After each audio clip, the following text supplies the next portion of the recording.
monde, bienvenue à un autre épisode de Pour un avenir vert. Aujourd'hui, on va traiter d'empreinte carbone et de réduction de GES. Et on commence avec emballage Cartier. Bonjour Rita. Bonjour Julie. Nicolas, ça va bien? Salut Julie, oui, ça va très bien, merci. Oui, bien, merci d'avoir accepté notre invitation à échanger. Comme je vous disais, hors caméra, vous êtes des leaders en la matière, vraiment. Puis pouvez-vous m'expliquer pourquoi je vous accole cette étiquette-là? En matière d'éco-responsabilité, je pense qu'on a fait plusieurs initiatives dans les dernières années. Autant Cartier, pour ses propres besoins à l'interne, on a mis en place, comme je disais, différentes initiatives pour être carboneutre, sensibiliser nos employés à toute la matière éco-responsable. Mais dans notre approche au marché, depuis au moins 2012, on se démarque beaucoup par rapport à comment on aborde l'emballage auprès de notre clientèle. On parle d'optimisation d'emballage. On a un laboratoire, donc il est vraiment unique en son genre, le plus grand au Canada, pour aider notre clientèle à réduire les matières tout au long de leur parcours logistique. OK. Bon. Qu'est-ce que ça veut dire, ça, exactement? Vous avez un laboratoire, vous vendez de l'emballage. C'est ça votre mission, dans le fond? Exact. C'est de vendre de l'emballage, mais vous êtes allé une coche plus loin. Vous vous êtes dit, bien, tant qu'à vendre de l'emballage, on va optimiser. Exactement. La distribution d'emballage, là, depuis 1980, on a dû se réinventer, là, un peu rechallenger qui on était il y a environ une douzaine d'années. Puis c'est là qu'on a lancé l'optimisation d'emballage. Tout le monde se dit un peu spécialiste dans le contexte d'emballage logistique, mais on voulait faire beaucoup mieux. Puis c'est là qu'on s'est doté d'appareils qui simulent le transport, où on vient tester des hypothèses de nouvelles composantes qui peuvent être soit réutilisables, mieux recyclables, plus écologiques, dans plusieurs cas, où on réduit aussi la matière. Des fois, juste réduire, c'est une très bonne solution pour être plus écologique. Puis on simule le transport pour être certain que ces solutions-là vont éviter des bris. Donc, évidemment, on a beau être écologique, mais il faut que ça soit aussi logistiquement facile pour notre clientèle. C'est vraiment là qu'on se différencie. OK. Puis à l'interne, comment c'est vécu, ça, justement? Bon, là, on parle de... Tu sais, ça fait quand même quelques années, vous êtes des précurseurs, vous êtes des pionniers en la matière. Comment ça a été vécu? Passer de certaines façons de faire. Oui, c'est ça. Oui, bien, c'est sûr. C'est une toute autre approche au marché. Puis on ne se le cachera pas. Au début, on avait beaucoup un discours économique là, auprès de notre clientèle. Donc, réduire les coûts, optimiser des emballages, évidemment.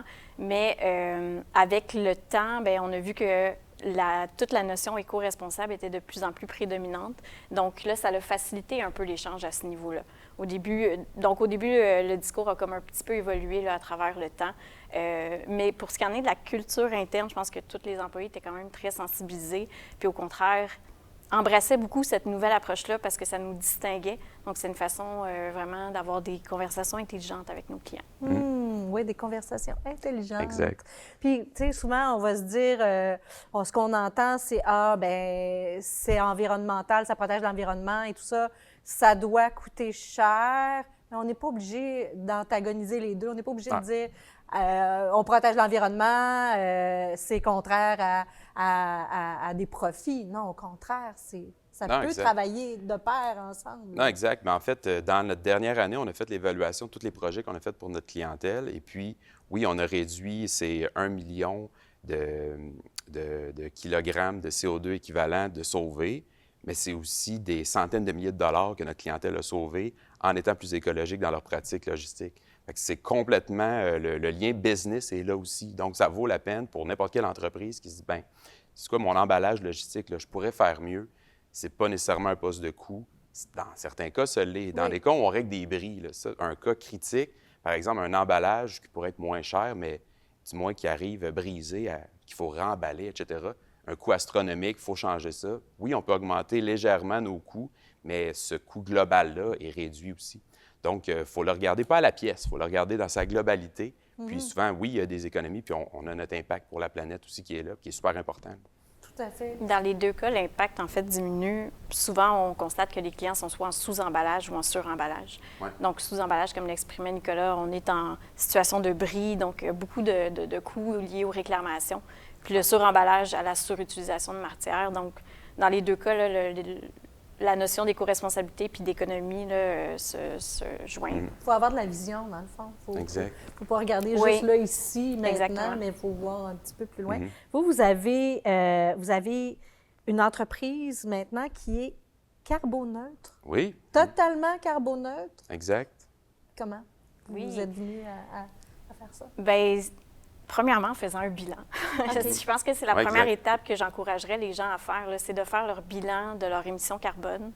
C'est ce qu'on a fait avec une firme, là, un partenaire à nous, qui a fait notre bilan. Donc, on a un bon portrait. On est à même après de voir c'est quoi nos plus grandes sources de dépenses carbone. Puis pour être carboneutre, bien, il y a deux façons. Donc, c'est vraiment de réduire ses émissions complètement à zéro ou de compenser d'une certaine façon. C'est sûr qu'on n'était pas en mesure, en tant que distributeur, de réduire à 100 J'imagine, Non, ouais. c'est nos ça. émissions. On a quand même une flotte de camions qui Ouais. est une bonne partie de nos émissions. Donc, on fait plusieurs projets, disons, pour s'améliorer, réduire, tendre vers la carboneutralité sans compensation sur le long terme. Puis sinon, bien, on s'associe avec un organisme planétaire qui nous permet d'investir dans des portefeuilles de crédit carbone. Et puis, à ce moment-là, bien, ça nous permet de compenser. OK. Donc, c'est ce qu'on a fait pour Cartier. On continue de faire des projets pour réduire à la source, mais année après année, là, on investit là, pour compenser pour différents projets qui, de façon internationale ou même locale, visent à lutter contre les changements climatiques ou à réduire les GES. Ça, j'imagine que ça part, tu sais, souvent on va se dire, ça doit partir d'en haut, puis ça doit percoler jusqu'en bas, là, littéralement. Vous, ce que vous m'avez dit tantôt, quand Exact, on parlait ouais. de ça, c'est que c'est dans les deux sens. C'est dans les Vous avez deux un sens. comité. Exactement. On a créé un comité vert, c'est environ en 2020, qu'on a OK. créé, c'est un comité d'employés qui sont mis ensemble pour dire qu'est-ce qu'on pourrait faire dans nos pratiques, dans notre entreprise pour être plus écologique. Et puis, oui, il y a eu des initiatives standards, là, tu sais, appliquer le recyclage, Oui. l'installation de bornes électriques. On a 6 bornes électriques dans le stationnement. Mais on s'est dit, bon, il faudrait aller plus loin. Puis c'est là que le bilan a commencé, qu'on a fait le bilan de notre impact comme entreprise et qui nous ont convaincus, l'équipe de direction, d'investir pour au moins compenser ce qu'on n'était pas capable de faire dans nos pratiques. Puis, bon, c'est maintenant un poste dans notre budget à chaque année. On compense nos émissions de GES, puis OK. on en est bien fiers. Puis tantôt, vous parliez de comment ça se passe avec les employés. Bien, c'est sûr que cette communication-là, c'est une des communications qui rend les gens le plus fiers, là, aussi, de travailler pour un employeur qui fait cet effort-là. Ouais. Et donc, on est bien content de ça. Ah, tout à fait. Puis là, on va revenir un peu à l'entreprise parce que ça, c'est à l'interne. Oui. Comment vous, justement, travaillez continuellement, c'est un travail en continu, à réduire l'utilisation, entre autres, j'imagine, d'emballages à usage unique au sein Oui, même ben oui, de votre ben oui. organisation. Exact. Oui, tout à fait. Mais vos produits et tout ça, votre vision des choses par rapport à ce que vous offrez comme service, comme vous offrez comme produit, est teintée également de tout ça. Mettons, là, pour que les gens comprennent bien là, qu'est-ce que c'est que vous offrez. Admettons que j'ai une usine, que je produis un dessert, admettons, un gâteau. Oui, bon Mettons, exemple. Un bon exemple. Ouais. Ben, je pourrais faire appel à vous. Ouais. Mettons, je vous dis, moi, là, j'ai des gâteaux, là, je vends ça en série, je vends ça, là, je livre entrepôt dans les grandes bannières d'épicerie. Et moi-même, en tant qu'entrepreneur, je vise à réduire mon utilisation. Pouvez-vous m'aider? C'est quelque Oui. chose qu'on peut vous demander? 100 Bien, OK. je fais ça simple. Là. Dans le fond, Ouais. vous allez rencontrer, ça sera un très beau cas, vous rencontrez nos gens qui vont faire une analyse préliminaire des choix de composantes puis de leur impact sur l'environnement. OK. Il y a une analyse de coût, il y a un impact des GES émis par votre réalité. Par la suite, on va amener ça dans notre laboratoire puis on va simuler des conditions de transport pour voir s'il y a des défaillances. Donc, par exemple, est-ce qu'il y a des bris potentiels qui pourraient être causés par votre méthode d'emballage? OK. Faisons l'exemple que tout est beau puis qu'il y a pas Ouais. on veut juste être plus écologique. Bien là, on va faire des partenariats avec des fournisseurs dans le but de trouver des meilleurs choix de composantes, ajuster vos équipements d'emballage aussi dans le but de réduire la matière. Ça va jusque chez nous? Oui, ça oui, va- ça- OK, ça revient chez nous? Ça peut aller chez vous. Et OK. puis, par exemple, dans un cas comme celui-là, est-ce qu'on est capable de penser à des composantes réutilisables? Ouais. Si vous avez une gestion de logistique jusqu'au bout, là, si vous gérez votre livraison, bien, on est capable de peut-être rajouter des éléments réutilisables que vous pouvez OK. ramener chez vous pour réemballer par la suite. OK. Donc, une fois qu'on a fait tout ça, bien, il y a un bilan avant-après, réduction de GES, implantation et puis distribution des composantes par la suite par notre équipe logistique. Ah oui, wow, c'est fascinant, vraiment. Parce que ben, j'imagine que vous vous démarquez de la compétition en offrant ça. Oui, mais en fait, on a dit qu'on était unique au Canada, Oui. mais en fait, on aimerait ça arrêter d'être unique. Là. On s'est vraiment donné le mandat de révolutionner le marché. Là. Donc, on est content d'en parler parce que si ça peut donner à des gens, l'idée à des gens de nous copier dans un sens, on serait bien à l'aise avec ça, parce qu'on sent que c'est là que le marché doit aller. Il faut sortir du guerre de prix, sauver 25 sous sur un rouleau. C'est pas ça, c'est pas comme ça qu'on va avancer, qu'on va gagner comme société. Il faut aller plus loin. Et puis, on veut donner cette idée-là, ce concept-là. Ça peut être applicable avec nous ou sans nous, là, mais c'est sûr, ça me fait plaisir d'être partenaire. Là. Mais si si d'autres organisations dans des domaines connexes veulent avoir la même approche, on est vraiment ouvert. Wow! À retenir, assurément. Bien, je vous remercie tous les deux pour cet échange fort instructif. Puis, je suis vraiment impressionnée. Vous êtes une entreprise de Saint-Césaire. On est très heureux de vous compter parmi nous sur notre beau territoire. Mais vraiment, chapeau. Continuez comme ça, vraiment. Venez nous visiter. Bien, merci. Oui, oui, avec plaisir. Oui. Merci beaucoup. Merci.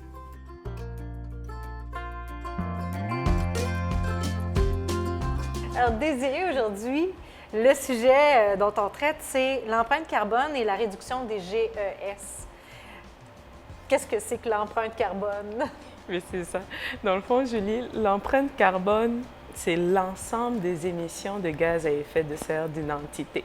Donc, ça peut être un secteur, ça peut être une personne, ça peut être un bâtiment, etc.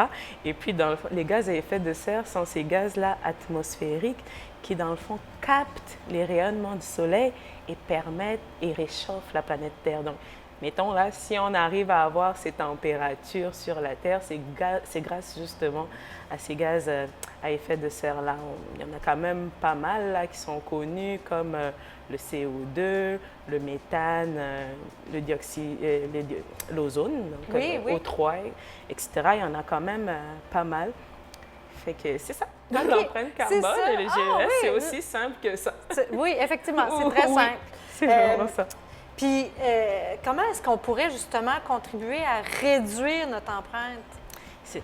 Mais déjà, ce qu'il faut savoir, c'est que normalement, au niveau naturel, les effets de serre, c'est ça qui permet qu'il y ait la vie sur la Terre. Oui. Donc, il y a l'effet de serre le plus naturel, c'est la vapeur d'eau, mais il y a aussi le CO2 à environ 28% là, qui nous permettent d'avoir cet écosystème-là. Mais avec tout ce qui est exploitation minière, le charbon, le pétrole, etc., donc les activités anthropiques, il y a eu toute cette génération de gaz à effet de serre donc plus que la normale, et c'est ça qui entraîne, mettons, le réchauffement climatique comme on l'entend. Fait qu'il est vraiment nécessaire d'abord de faire un bilan pour savoir c'est quoi nos émissions de gaz à effet de serre pour ensuite les réduire dans la mesure du possible, puis les compenser pour ce qu'on pourrait pas.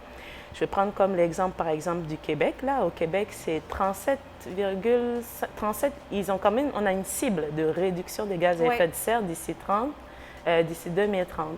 Et le secteur qui a le plus d'émissions au Québec, c'est les transports. Ah, ben oui. Donc on va travailler là-dessus. Il est important de travailler justement sur les transports, sur les flottes de véhicules, favoriser, mettons, le covoiturage, essayer au maximum l'électrification des transports. On l'entend vraiment partout, mais c'est exactement à cause de ça. C'est parce que c'est le domaine qui émet le plus ici au Québec. D'accord.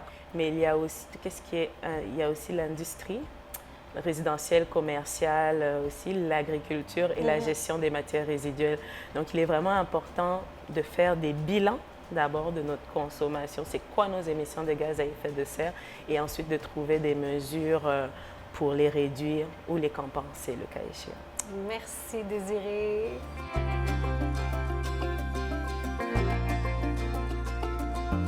Donc, on poursuit avec Solutions Will et également avec Gen V. Merci beaucoup, Jonathan. Merci aussi. Merci, Raphaël. Bon, on va parler premièrement de Solutions Will, puis par la suite, on va glisser sur Gen V pour bien comprendre comment vous fonctionnez justement avec une entreprise qui bénéficie de vos services. Donc, qu'est-ce que c'est Solutions Will? Donc, Solutions Will, nous, on est experts sur le marché volontaire du carbone depuis 2007. On est une entreprise certifiée B Corp. Ouais. Et ce qu'on permet, c'est de proposer des services aux entreprises sur la mesure, la réduction des émissions carbone et le financement en réduction. Donc ça, c'est un service qui est lié, réduction et financement. Et aussi la compensation carbone par l'achat de crédits carbone locaux, qui sont donc des crédits carbone issus de la communauté durable. OK. Bon, c'est beaucoup d'informations. Alors, on va démystifier tout ça. Peut-être que le meilleur exemple, c'est justement de parler de GenV, qui est une entreprise. Est-ce que tu pourrais m'expliquer qu'est-ce que c'est que GenV? Oui, bien, Culture GenV, le nom de l'entreprise, Oui. sous la marque GenV, une entreprise familiale d'ici depuis 37 ans. Donc, culture en serre de poivrons, concombres biologiques, laitue conventionnelle et production de tomates également. Donc, on est aux 4 coins du Québec, donc 4 sites de production au total. Ah oui. Oui. Puis là, de quelle façon, justement, GenV collabore ou travaille avec Solution Will? C'est pour quelle raison exactement? Oui, bien, la principale approche là, avec Solution Will a été le calcul des GES en fonction de la conversion de la méthode de chauffage de gaz naturel à l'eau chauffage de biomasse. Okay. Donc, il y a un calcul de l'empreinte qui est fait à ce niveau-là. Et puis, par la suite, le détournement des résidus forestiers pour le bois de biomasse. Donc, plutôt d'être enfoui, nous autres, on l'utilise pour chauffer nos serres. Donc, il y a aussi ce deuxième volet-là qui est calculé par Solution Will. OK. Donc là, vous, ça fait en sorte que vous contribuez à la réduction de l'empreinte écologique que votre entreprise a. En contribuant de cette façon-là, ça dégage des crédits carbone que vous, Solution Will, là, je simplifie ça, là. Dites-moi si je me trompe ou si c'est ça, là. Je dis pas trop de niaiseries. Et là, vous, Solution Will, ce que vous faites, vous revendez Exactement. ces crédits-là à des entreprises qui sont bien intentionnées, mais qui ne peuvent pas y arriver. C'est ça? C'est à peu près ça, ouais. OK. Ouais. En fait, le crédit carbone, c'est ça, ça permet de rendre tangible une réduction de tonnes de GES, donc une tonne de réduction de gaz à effet de serre. Donc l'unité qui est utilisée comme mesure, c'est le CO2 équivalent, donc le CO2. Ouais. Et cette tonne-là, le crédit carbone, ça permet de la suivre, de savoir de quel projet elle provient et de l'identifier spécifiquement. Donc grâce à ça, on peut justement avoir cette approche participative sur laquelle est fondé les marchés volontaires du carbone, qui permet de mettre en lien des acheteurs de crédit carbone d'un côté et des développeurs de projets de l'autre, comme GenV, qui réalisent des projets écologiques au sein de ces exploitations. Okay. Donc c'est ça qui permet le lien. C'est pas du, excusez l'anglicisme, c'est pas du greenwashing. C'est vraiment, puis vous, c'est au Québec, donc tout, le cercle complet, à travers vous, c'est au Québec que ça se fait. Exactement. Exactement. Nous, on est fondé sur en fait, il y a différents types de projets, il y a beaucoup de projets très différents sur les marchés volontaires du carbone. Nous, notre aspect spécifique, c'est notamment l'aspect local, parce qu'on voulait vraiment mettre l'accent sur la décarbonisation des entreprises au Québec. Et aussi le fait qu'on ait un projet aggloméré. Donc, c'est-à-dire que nous, on sert de pont et de facilitateur carbone entre les développeurs de projets et les acheteurs de crédit carbone. Et grâce à ça, on permet de donner accès aux PME au marché volontaire du carbone, ce qui ne serait pas possible de faire sans un intermédiaire d'un point de vue réaliste au niveau des coûts que ça implique, de l'expertise, etc. C'est ça que ça permet. OK. Puis vous faites ça spécifiquement pour le Québec. Oui. On a une seconde communauté durable maintenant qui est ouverte en Ontario. OK. Ouais. Donc ouverte récemment. Par Solution Will? Par Solution Will, oui. Wow. Mais qui est comme un autre projet qui permet aux acheteurs, voilà, s'il y a un acheteur qui veut supporter spécifiquement les entreprises qui réalisent des projets au Québec, il va pouvoir acheter spécifiquement à ces entreprises-là pour les soutenir. Au Québec. Au Québec, oui. Exactement. Parce que c'est ça, dans le fond, c'est une des beautés de la chose, c'est que pour vous, GenV, c'est une source de revenus également? Idéalement, c'est le fruit de nos efforts en bout de ligne. Souvent, il peut y avoir un investissement fait d'une part, puis de l'autre côté aussi, un détournement de l'enfouissement peut aussi réduire certains coûts, même en tirer des revenus. Et par la suite, les crédits carbone en rajoutent une couche à la récompense. Là. Donc, on réussit à vendre ces crédits carbone-là sur le marché du carbone. Donc, effectivement, c'est une source de revenus C'est une source additionnelle. de revenus additionnelle. Oui. C'est pas l'unique raison pour laquelle vous faites ça, bien évidemment. Ça reste un faible pourcentage Oui. des chiffres d'entreprise, là, mais Et comment ça s'inscrit, justement? Pourquoi vous avez décidé du jour au lendemain comme ça? J'imagine que c'était pas comme ça il y a, je sais pas trop combien d'années, vous m'avez dit que ça existait, 37 ans, c'est ça? oui, c'est 37 ça. ans, oui. Mais quand même, à la base, ça devait pas être, déjà conçu comme ça. Ça devait Non, pas avoir ça comme, la mission. conversion du système de chauffage à la biomasse s'est débutée en 2016. Donc, c'est suite à ces années-là que Solutions Will a été approchée pour mesurer les impacts environnementaux de ce chauffage-là. OK. Et puis, commencer à collaborer ensemble. À collaborer ensemble. Vous, Geneviève, est-ce que vous pouvez nous parler, parce que l'émission, dans le fond, on traite principalement à travers l'émission de réduction d'emballage à usage unique. Vous, vous vendez dans toutes les épiceries. Comment vous faites pour travailler là-dessus, à réduire l'utilisation? Oui, effectivement, on ne peut pas se cacher qu'on utilise du plastique à usage unique. Ouais. On a travaillé avec Recycle Québec dans les dernières années pour réduire notre empreinte, donc réduire l'épaisseur du film de plastique. OK. Aussi, on a développé aussi avec un client un emballage de 3 laitues qui vient réduire aussi la quantité de plastique par laitue, si on veut dire. Puis, évidemment, pour nous, c'est un ami, le plastique. Là, sans l'emballage plastique pour la laitue, elle aurait une durée de vie de 3-4 jours. Ah oui, Avec hein? le plastique, on augmente vraiment jusqu'à 21 jours sa durée de vie. Donc, mais on s'assure également, là, dans les dernières années, d'introduire du plastique de post-consommation dans la fabrication de ce plastique-là. Ça veut dire quoi, ça? Excuse-moi. C'est le plastique qui est envoyé au centre de tri, racheminé à des Transformateurs? des thermoformeurs OK. qui viennent introduire un certain pourcentage de plastique de post-consommation. OK. Donc, on va appeler à ce moment-là du RPTE. Donc, c'est notre plastique identifié comme étant du RPTE.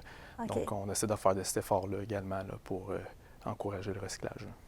J'imagine que ça part peut-être, ça part de quoi? De la direction chez vous au sein de Geneviève? Oui, ça fait partie, entre autres, de nos valeurs, mais également, c'est un peu une mouvance populaire dans l'industrie fait. aussi. Il faut suivre la vague. Là, donc, Ouais. évidemment, c'est facile pour nous d'aller de l'avant puis de pousser dans cette direction. Oui, c'est de plus en plus facile, effectivement, pour on entend parler davantage. Puis je pense que ça vous permet aussi, Solutions Will, probablement de trouver oreille peut-être plus attentive au sein des manufacturiers, je ne sais pas. Ou...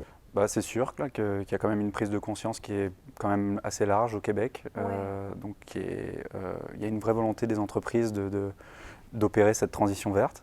Je crois que c'est la Chambre de commerce de Montréal métropolitain qui avait justement des chiffres comme ça qui disaient que c'était à peu près 95% des entreprises qui voulaient opérer, qui considéraient que c'était important d'opérer le virage vert, mais qu'il n'y avait que la moitié qui avait effectivement donner suite. amorcé son virage vert. OK. Donc c'est sûr qu'il y a une volonté, mais maintenant réaliser des projets écologiques et de décarbonation de ses activités, ça a un coût.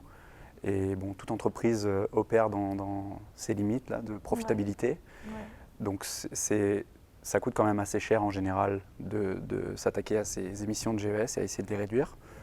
Et c'est là que les marchés volontaires peuvent intervenir et amener ce côté où, par ces financements-là, on va rééquilibrer un peu les choses et rendre ça plus...